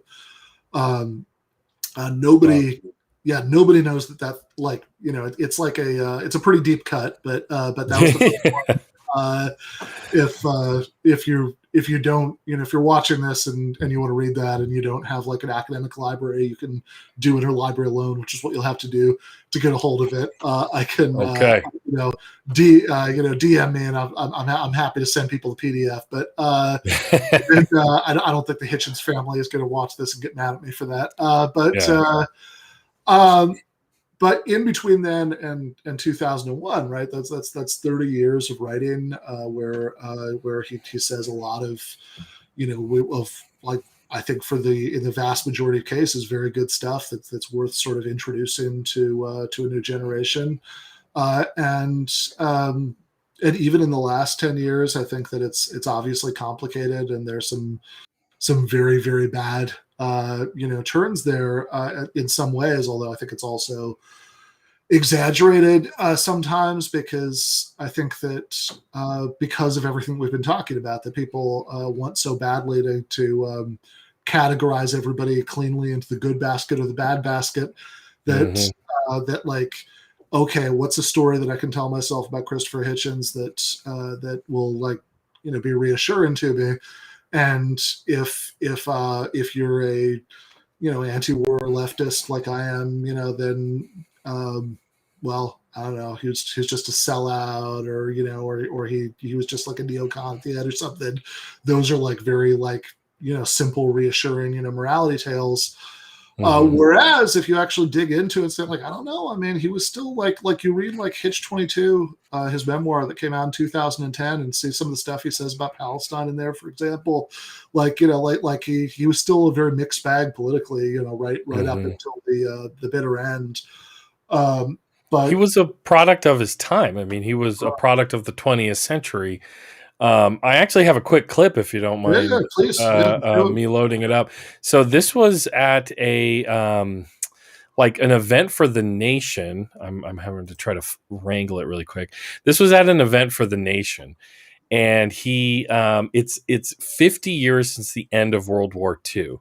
I know what you're going to play. I like it. Let's do it. I fucking love this. Like, I recommend everybody go watch this, because he waxes all poetic, like, about his father being in the Navy, you know, taking down a German, like, you know, ship or whatever, you know, which is a hard day's work or whatever that I could never claim, or something like that. And then joking about how the rest of the war, his dad is delivering guns to the Soviet Union. So old daddy became a gun runner for Stalin, you know, this is all this like amazing stuff that he talks about.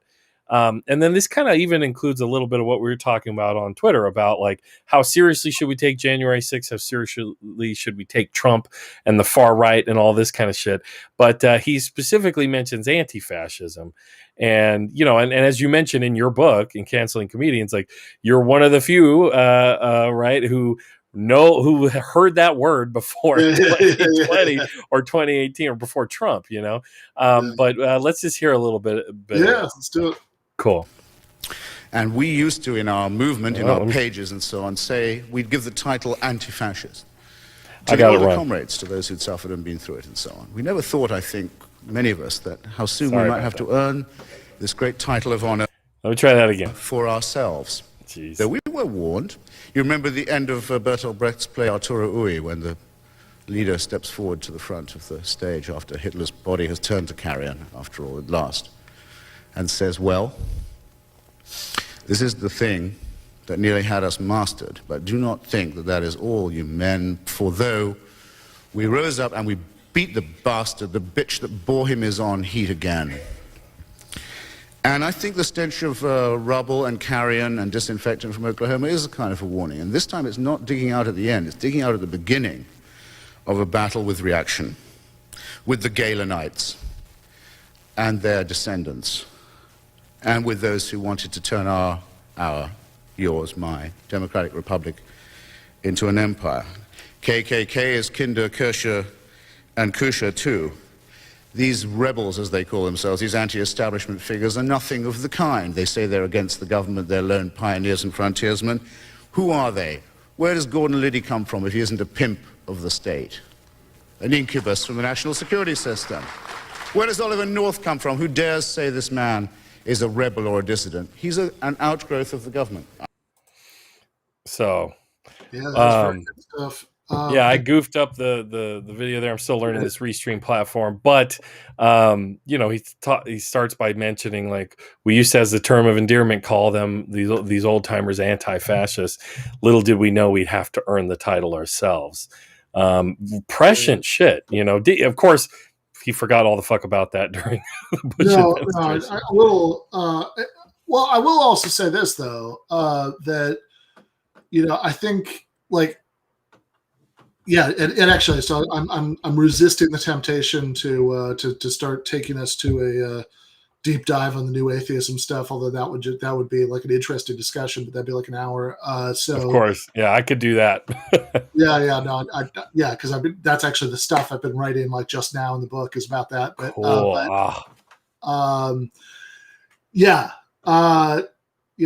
I'm very, it's something. Yeah, I mean, I'm an atheist. I'm also a philosophy nerd, so I like to think about stuff like that. Yeah. I do think that, like, his version of anti-theism, gets some important stuff wrong, and that, like, I think that my I think there are lots of lazy criticisms that of his stuff on that I'm still defending him against, but also, like, my ultimate position is, like, the what it says in the Cosmopolitan Socialism chapter of Against the Web, that, like, that I think that it's a mistake to think that, to, like, essentialize, like, giant cultural traditions and think that there's, like, a real version of it that we could either celebrate or demonize, right? And ultimately, what we want is to the sort of values that drive a left project are things that you can find people expressing in just about any tradition, because in any society there are going to be at least some people who find their way to them. And so like obviously, like, I guess the TLDR is, like, I'm an atheist, but all I need from anybody politically is just that they not try to impose their religious views on me. If absolutely, if that's the case, we're 5 by 5. We can work together on everything else. But I was just going to really quick. Michael opened my mind to that big time, like the importance of liberation theology and just the recognition of the history of every religion, how so different they are across countries and geography and time and place, material conditions, all of that stuff, where it's just like, this is the adult nuanced view of this type of thing. Seconded. So I think I think, like, so I guess thinking about that clip that you just played and what you said about 6, like, I think about, like, playing this game that is ultimately probably a silly game to play because there's just no way to know, but, like, I can't help myself of, like, saying, okay, if Christopher Hitchens had beaten cancer in 2011 and he'd lived for, like, another 10 or 15 years, where would he have landed in everything that's happened since then? And so, like, you think, like, okay, 2016, would he have supported Bernie? I don't know. Maybe not. I think he definitely, when Hillary Clinton said on the debate stage that, Henry Kissinger was a trusted friend and advisor, I certainly think he would have had a reaction to that. Yeah. But that was a great Bernie take too. I know people give him shit for his foreign policy, but that was the right take in the moment, No, that was one of the outstanding moments from Bernie on foreign policy in 2016. We will not be celebrating Henry Kissinger. Not here, not me. Yeah, that was great. Yeah, exactly. So, like, I think that despite the fact that Hitchens' bad foreign policy views, would have led him to have some, big disagreements with Bernie, I think it's possible that he would support him. I don't know, maybe not. And how he would have reacted in general to sort of economic left issues coming back into the sort of fore of mainstream discussion between Occupy Wall Street, which happened while he was like very late stage, like dealing with cancer, and the two Bernie campaigns and the rise of DSA. No clue. I think it's possible. How he would have reacted to 2016 general election. I don't know, because he was very much on record as hating both Hillary Clinton and Donald Trump. Yeah. But I think that like there's definitely a version like obviously my best case, like what I would like to think is that he would have like found his way back to like socialism and all that stuff, but like, maybe that's wishful thinking. I think that I've got to say there is a all too easily imaginable version of Hitchens who basically reacted to the rise of Trump by becoming an insufferable resistance lib. Oh no! I think that's like a very real possibility. Oh no! Because if you think about like the way that like he reacted to 9/11, the way that those sorts of like big flashy events, could move him, and he'd have like strong visceral reactions. Mm-hmm. I can imagine a version of Hitchens who had that with Trump, with January 6th, maybe also, I try to think at night over my scotch. I put myself in the mind of Vladimir Putin, right, or something like that. yeah, totally, right. I can absolutely imagine that, which obviously, as somebody who likes Hitchens despite everything, makes me very sad. But I mean, it's a real possibility. Yeah, it reminds me of the Doug Stanhope joke. He goes, "How do you know if Jimi Hendrix didn't die, he wouldn't be doing halftime shows with Elton John, Rocket Man, wow, wow, wow," it's like that kind of thing. Yeah, we saw how far he went in those years of his life, but I hear you on that. I like Stanhope, but forgot about that joke, which is although I've had I've had like very similar thoughts. Like I'm a huge Led Zeppelin fan, but like I think okay, if John Bonham had lived for as long as Keith Richards, and like a big part of the magic of Zeppelin is that like there's the entire studio discography. You can listen to it in an afternoon and have some time left over, and it's all like really good, except maybe parts of it through the outdoor, whatever. But like it's all really good. But like if we were like having arguments like in like the 80s and 90s, like I don't know, I think they were still pretty good until Zeppelin 13. I think that's what it that's when it like really went off the rails. They definitely have lost some of that magic. That's me as a Dylan fan, the Stones the same way, but we barely even talked about comedians and let me know when you got to go, because I'll keep you here all night. But that's a thing that you make the point, if not in the book, I've heard you make it, that it kind of this type of left I think it's like a reactionary impulse on the left as well. This left moralism to like treat jokes, and sometimes I think it's overblown. Like it's interesting because one of my favorites is Bill Burr, right? Yeah. And I actually got to interview him years ago, and that was my most Chris Farley interview ever. I was like, remember when you were on Breaking Bad? That was awesome, And so he's like, whatever. But so you have years ago, he's on Bill Maher. It's a great clip from Bill Maher where Bill Maher's like, we can't even do comedy anymore. Bill Burr's like, yeah, well, fuck it, man. You just tell some jokes and say, fuck you, get out if you don't like it, right? So he's just like, this is bullshit. It's a blogger creates a hashtag and that's it. It's lazy journalism, he called it.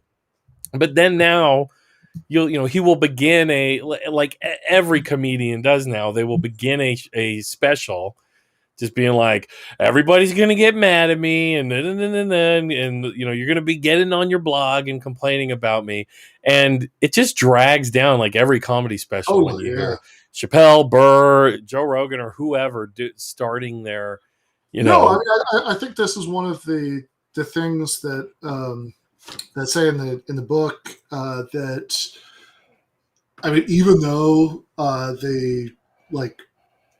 My purpose in talking about comedy in that opening chapter is to sort of lead into these much bigger points about left moralism and the sort of subjects I want to follow through the rest of the book, and that's where I'll ultimately go into the comedy chapter. But I also do like, all right, I'm gonna have a chapter on comedy. I'll talk about comedy as comedy, and in that chapter, something I say, which kind of taking a page from Ralph Leonard, his writer I liked, who had an essay, I think it's just called like Dave Chappelle and comedy or something like that. But anyway, but I think he's absolutely right about this. Is that the introduction of the culture wars to comedy is terrible for comedy in every direction, because one thing it leads to is that kind of like insufferable sort of woke pseudo comedy that that seems to be more designed to elicit clapping than laughter. It's like, oh, that's so great. Oh yes, that's and then like it's like, okay, that's right, that's awful. And of course it's also bad because Puritans of any kind, political or religious, make for lousy art critics because they're trying to slot everything into the good basket or the bad basket, and it makes people like weirdly literalistic, like the reviews, like on that Chappelle special that you quoted earlier with the line about no bathroom for 3 states. Like, yeah. I remember reading not just like randos on Twitter, but like reviews of this thing. Yeah. Where people like seem to take like there's a line in that special where he says, "I'm what's known in the street as a victim blamer. When I heard about Michael Jackson, my first thought was, what were those kids wearing?" And there were and like I remember reading a review that was like, does this person know that they were watching a comedy special? That like when he says something like that, that's a joke, that's not supposed to be taken literally. So it's like, that's bad, right? Yeah, and that's the joke. That's the joke, is that he's saying the thing that's fucked up. And if you know anything about Dave Chappelle, like Chappelle, I mean, to me, he was very much a voice of a generation, and like his was the first show I ever watched every single episode the week it came out when I was young, and just like, this is amazing. And that's one of his jokes, like or one of his skits, the jury selection for the Jackson trial, right? It was so funny, like, sir, I could give a description of Michael Jackson's penis, you know what I mean? Shit like that, like, where it's. And I don't know. There's also the dicks, the balls, like pubes, maybe some glitter on it. That's correct. Yeah, and it's just like, I also think, I don't know. There's a lack of just. I mean, even like just the cinema going population is illiterate of what cinema is today. You know what I mean? Totally. The Marvel movies are the greatest things we have. It's like, what's the symbolism? You know what I mean? People don't even know symbolism in cinema. They don't even. That doesn't even track. No, totally. Like everything. Like the culture in general has gotten way dumber because it's gotten so pervasively moralistic. I mean, you think about ways that like okay, prestige TV like 8 years ago included stuff like Louis and or girls for that matter. Like I'm not I'm not a fan of Lena Dunham as a person, but I think it's but like, I think it was actually a good and interesting TV show. I'll stand by that. And but like you think whatever. I mean, Louis C.K. I think we could agree is an imperfect person, but but that was a good TV show.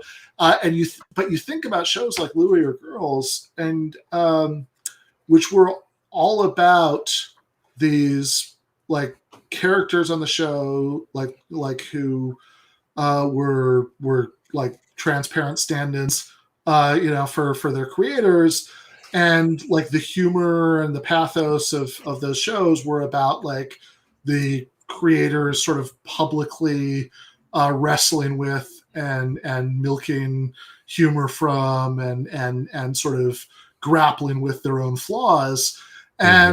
And you compare that to the landscape in movies and TV right now, and it's pretty bleak, because like I don't think we could have either of those shows now, because like everything has to have like transparent moral lessons. Like like you can't have somebody expressing bad views if nobody else is there to say, but that's wrong, right? You Mhm. you shouldn't do that. You know, it's gotten really infantilized. And yeah, I think that I think the pushback against Sticks and Stones definitely showed that. We could come up with other examples. So that's one Mhm. bad thing about the culture war in comedy, that it makes people like very bad and dumb comedy critics. Another bad thing about it is that it leads to that sort of like insufferable woke pseudo comedy. But a third bad thing about it, which you mentioned, is that it leads to equally insufferable anti-woke pseudo comedy, Yeah. where, like, to the point that even some of those examples that you mentioned, even people who are like genuinely great, you know, comedians, like I think that like just in terms of like stand up as a form, I mean, I think Bill Burr is a genius, but like on Paper Tiger, you know, like I remember like when that album came out, it's like, man, you just have to like to get to the good stuff, which comes when he Yeah. starts to like, you know, turn the microscope inward and like kind of think Mhm. about like you know, and sort of have this like very funny but very painful look at like his anger issues and Yeah. Yep. where do you suppose that comes from? You know, that Yeah. before you get to all the good stuff, you have to like sit through 5 minutes of insufferable formulaic you know, nobody can tell a joke anymore stuff, which like, and that's Yeah. Bill Burr doing it, That's who Bill Burr. who normally, as you point out, is the guy who's like, you know, who'd be Not a hearing big that, deal. like, yeah, whatever, don't be, you Yeah. know, it's like, I'll do you one even worse. Remember when that leaked audio came out of Louis C.K.'s first yep, performance I after do, his scandal? yep, And it might as well have been like a Dave Rubin blue collar comedy tour bit yeah, where yeah, he's like, these stupid kids don't know anything about shit. Whatever, you're 20 years old. Shut up. Like it was literally like, who the fuck is this guy anymore? You know, it's like yeah, it's bent him, it's twisted him, you know, he's yeah, it's ugly. yeah. I will say that, I listened to that when it came out, and I did listen to the whole thing. Like there were a Yeah. couple of like clips of the parts of it that were most blue collar comedy tourish Yeah. that were pretty viral, and like a lot of the rest of Yep. it wasn't quite like that. But like you definitely got that sense that like he was trending in that direction. I will say that like he actually did the non-leaked like real special after that, and it was like, you know, it doesn't stack up to his best work, but I haven't it's not seen it. that, it's not like that, right? You know, Yeah. which is relief. But I think that uh, but yeah, I mean, I think that what seemed to be happening in the Louis case uh, is something that I guess goes right back to everything we were talking about before, and maybe, you know, it's sort of a thought to end on, maybe a wrap up, Yeah. but like that oftentimes because on the left we get trapped into this really unhelpful form of moralism. One of the ways that, like a small way maybe that manifests, that always bothers me, is that uh, like we don't notice or don't care about these cycles that are created where there are feedback loops because somebody is like excommunicated, maybe for good reasons in some cases, maybe for not so good reasons in others, or Yeah. a little murky. Cosby, good reasons. Yeah. Cosby, very good reasons, right? Yeah. Yep. Cosby is a comedian who should be canceled, by which I, you know, what I mean by canceled is imprisoned. He is. Uh, He's incarcerated. Yes. yes, which is the correct outcome. Uh, Yeah. but, Yeah. Yeah. uh, but, uh, but yeah, Cosby, yes. Dave Chappelle, no. No. Louis C.K. somewhere in the messy middle, you know. Yep. So, No. Well, and but you think of how, sorry, just to first point, yeah, you think of please go for it. how powerful his special he put out after George Floyd was, right? Oh, Dave Chappelle, yeah, no, that was Yeah, amazing. where it's like, 8 yes, minutes the and trans 46 community might seconds. get upset at him for his takes, but he's exactly the person millions of Americans wanted to hear from at that time. You know what I mean? Yeah, no, for sure. But but yeah, I think that like what like those leaked bits, you know, from that like set from Louis C.K.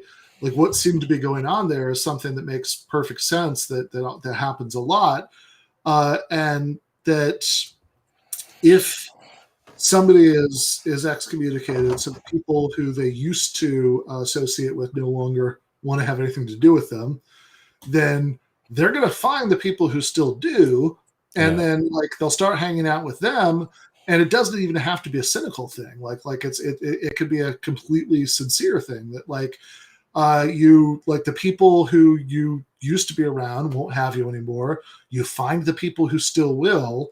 You start hanging out with them, and humans being humans, little by little, you're going to start being influenced by whoever you're hanging out with now.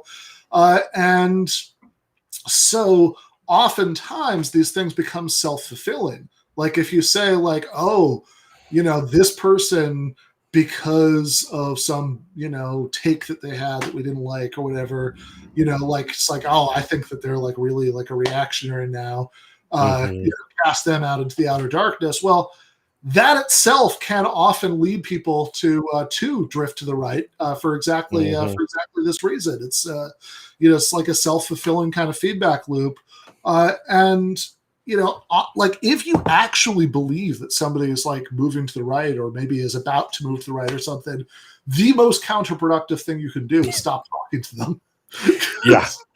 or show up at their house with pitchforks and torches or whatever. Like the metaphorical equivalent. I mean, like that's like that Twitter like mob. like that's not going to nobody has ever had the thought, I hope. It's like, oh, well, there are 1,000 people who are jumping up and down online screaming that I'm a fascist. They're probably right. I should listen to them. yeah, exactly. And I guess just to end on like, it is a little Schadenfreude to see the Republicans and the right turn on each other. You know what I mean? As MAGA is eating, to see a Cheney get taken down by MAGA Republicans is just, oh my God, I'm gaining weight just watching this, right? But, I tend to think there's more cohesion on the right, where it's like they don't care if you're paleoconservative, you're some weird Cliven Bundy libertarian, or if you're an evangelical or what, like, they get up behind their talking points and they line up behind it. But on the left, like, we're so factional, whether it's Tankies or Antifa or Dem Socks or, Trotskyists versus Leninists. It's like this, it's like a hydra and the heads just keep sprouting off and we're only biting ourselves. You know what I mean? We don't have that same cohesion. And I just see that the cancel culture thing is just kind of, I don't know. It's just that this engine that we all just keep feeding, and we didn't even get to talk about how the tech platforms like live off of it. It's like a demiurge, you know what I mean? That's just like churning, and yes, the anger, it gives me strength, that kind of stuff. No, absolutely. Like this is what this is their business model, more or less. Which is one of the reasons I say I think it's a disease of neoliberalism, because combination of, like you said earlier, we live in an incredibly atomized society. People often feel most connected to others online. The social media companies, like the feedback loops built into those platforms, reward all of our worst, most canceling impulses. Combine that with the fact that most Americans have like no protections at all against arbitrary dismissal, at the workplace, and you get a really bad result. But yeah, I mean, I don't know. I mean, like, yeah, I think I don't want to exaggerate too much, because I think sometimes on the left we do that, like how much how much unity there is on the right, because like sometimes that's like, okay, we're not close to it, so we don't get like how like what some of the fault lines are there. But also I'd say that like they can.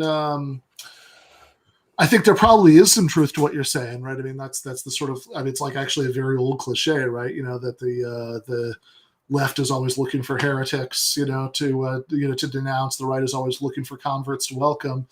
But we need a bit more of that on our side. Yeah, totally. We need a lot more of that on our side, because like also like to the extent that some of what I worry about in the left is playing out in the right. Okay, good, great, right? I hope so. Like, Yeah, yeah. you know? If we could toss little bombs in there to make that happen, I'm all for it too.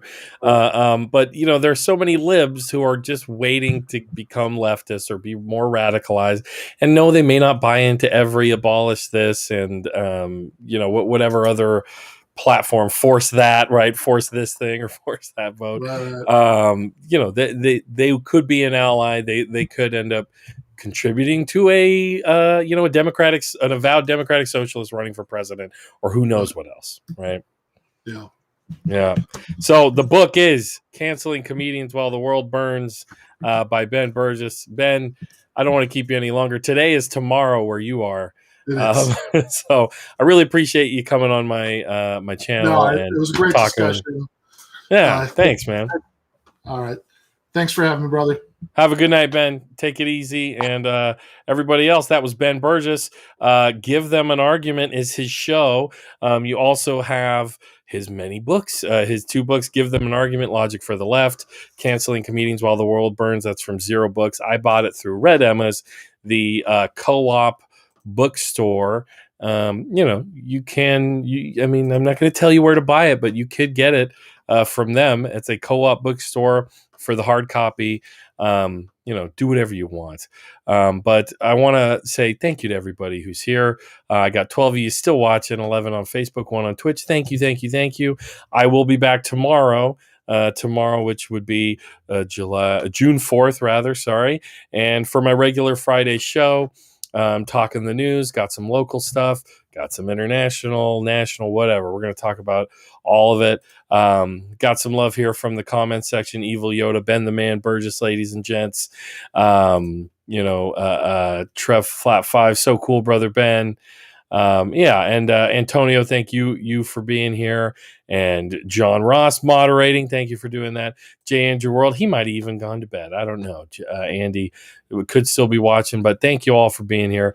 Thanks to Ben again for being on my channel. What a cool, magnanimous guy to come on and speak with me with a lowly 400 something subs. But we're all growing together. So thanks again, everybody. I'm going to call it a night. And you have a good one. Thanks again for being here. See you tomorrow.